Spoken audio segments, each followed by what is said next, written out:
જે ઘટનાક્રમ અત્યારે ઘટી રહ્યો છે એમાં મને જે સંકેત મળે છે એ આ છે કે અત્યારે જે અદાલતે ચુકાદો સંભળાવ્યો સેશન કોર્ટે ઈ ચૈતર વસાવાને ભાવતું તું ને વૈદ્ય કીધું એના જેવું છે. બોલો, દોડવું હોય અને ઢાળ મળે, આ એના જેવો ચુકાદો છે. ચૈતર વસાવામાં જરાય ખિન્ન નથી. એનું કારણ એ છે કે આજથી 4-6 મહિના પહેલા જ્યારે સાગર રબારીએ પણ રાજીનામું નહોતું આપ્યું અને એ બિલકુલ અલિપ્ત રહેતા હતા આમ આદમી પાર્ટીથી, ત્યારે એક સંજ્ઞાત્મક વિગતો અમને મળી હતી કે ચૈતર વસાવા પણ હવે આમ આદમી પાર્ટીના બેનર તળે જાજુ રહેવા રાજી નથી. એટલે એણે અલગ ભિલિસ્તાન એની એક આહલેખ જગાડી, અલગ ભિલિસ્તાન, આદિવાસીઓનું ભલું કરવું, એવી એક વાત કરી હતી. આપની જાણ ખાતર અત્યારે ચૈતરભાઈ જે છે એ આમ આદમી પાર્ટીમાં છે, પણ એક પાર્ટી તૈયાર છે, એનું નામ છે ભારત આદિવાસી પાર્ટી. એનો કેપિટલ તમે એક એક લ્યો તો BAP એમ થાય, એટલે ફ્રોમ આપ ટુ બાપ. હવે એમાં ટ્રાન્સફર થઈ શકે ઇન ફ્યુચર. અને એમાં પણ મજાની વાત એ છે કે બધી જ ઘટના ઘટે છતાં કોઈ ગુનેગાર નહીં ઠરે. હું આપને 1-2 મિનિટમાં જ કહી દઈશ કે અત્યારે ચૈતરભાઈ વસાવા ધારો કે રાજુ કરપડાની જેમ ભાજપમાં ભળી જાય તો એની ઉપર માછલા ધોવા તો કે ભાઈ ડરી ગયા, ગભરાઈ ગયા, ફલાણું ઢીકણું. ભારતીય જનતા પાર્ટી પણ એને જો આમ આદમી પાર્ટીમાંથી પોતાના પાલામાં લેવા માટે થઈને ખુલ્લો પ્રયાસ કરત તો પણ ભારતીય જનતા પાર્ટી પર માછલા ધોવાત કે તમે સામે કોઈ વિપક્ષને રહેવા દેવા માંગતા નથી.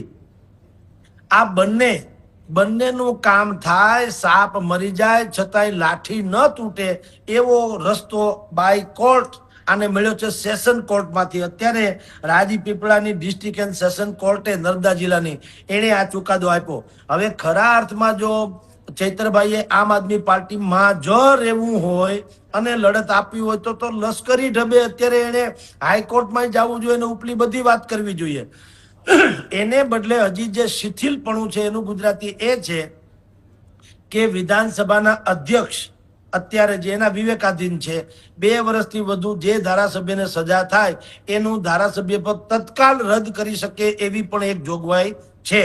અને 3 વર્ષથી વધુ જેને સજા થાય તો એને સેશન કોર્ટ ન્યા ઓન ધ સ્પોટ જામીન આપી શકે નહીં. એટલે અમસ્તુ પણ હાઈકોર્ટમાં ગયા છૂટકો છે કોઈ પણ ભોગે, અને એ ઇમિડિયેટલી જવું જોઈએ. જો ચૈતર વસાવાને આમ આદમી પાર્ટીમાં રહીને જ સરકાર સામે લડવું હોય અથવા આદિવાસીઓની સેવા કરવી હોય તો.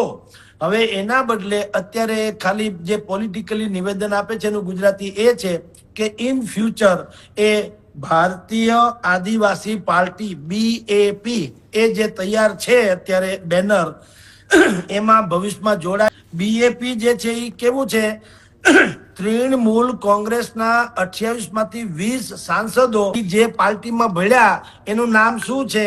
એનું નામ છે nationalist citizens party of India, NCPI. બરાબર. હવે આને મારી ભાષામાં કહું તો ભોજ્યોભાઈ પણ ઓળખતો નહોતો, પણ હવે એનું હેડક્વાર્ટર્સ છે હાવડામાં અને એક હાઈકોર્ટના જજ છે એને આ બેનર રાખી મૂક્યું હતું. હવે એને જુઓ રાતોરાત કેવું થયું, 20 સાંસદો રાતોરાત એનામાં આવી ગયા.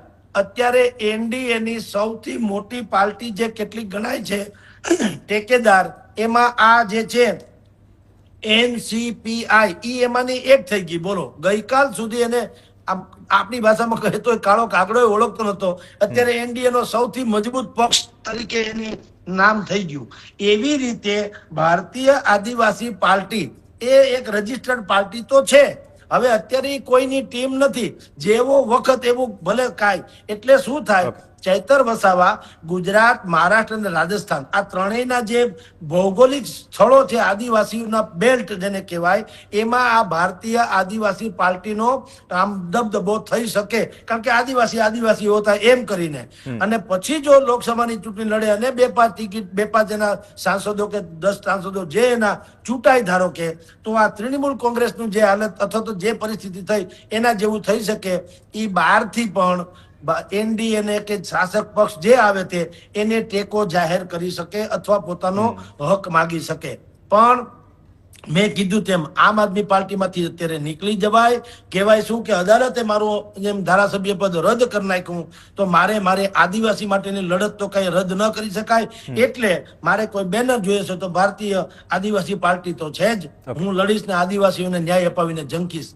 આ આખું ચક્ર અત્યારે મને બિલકુલ આની પહેલા મેં 3-4 મહિના પહેલા કીધું હતું કે આવું એક ચિત્ર થાય છે. કારણ કે જેમ સાગરભાઈ રબારી અમુક સમય પહેલા નિષ્ક્રિય હતા અને પછી એના રાજીનામાની વાત આવી સડનલી, એવી રીતે ચૈતરભાઈ પણ અત્યારે આમ આદમી પાર્ટીએ અહીંયા ઘણા કાર્યક્રમો કર્યા, પણ ખેડૂત આંદોલનથી માંડીને બધું.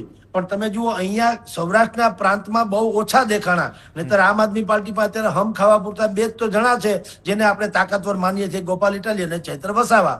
તો ચૈતરભાઈનું તથાકથિત રીતે શિથિલીકરણ, અને બીજું હમણાં જેને ડેડિયાપાડાના ચિકદા ગામે જન કલ્યાણ શિબિર હતી, એમાં એને આપણે બધા જાણીએ છીએ કે એને પ્રધાનમંત્રી આવાસ યોજના અને મનરેગા આ બેયના એની સરાહના કરી અને એને ભારે કૌતુક સર્જ્યું હતું. બધાએ એમ કીધું કે તમે આમ આદમી પાર્ટીના છો ને અત્યારે સરકારની સરાહના કરો છો. પણ અંદેશો ત્યારે બધાને આવ્યો હતો કે ચૈતર વસાવાનો કઈક મૂળ ચેન્જ થઈ રહ્યો છે. એટલે અત્યારે આ જે ચુકાદો આવ્યો એ ચુકાદો દોડવું તો ને ઢાળ મેળવ્યું એના જેવું થઈ શકે એમ કઉ છું. થવા જશે એમ નહીં, થઈ શકે. અને એમાં ચૈતર વસાવા આદિવાસીઓના મસીહા તરીકે એ પોતાની રાજકીય કારકિર્દી આગળ ધપાવી શકે.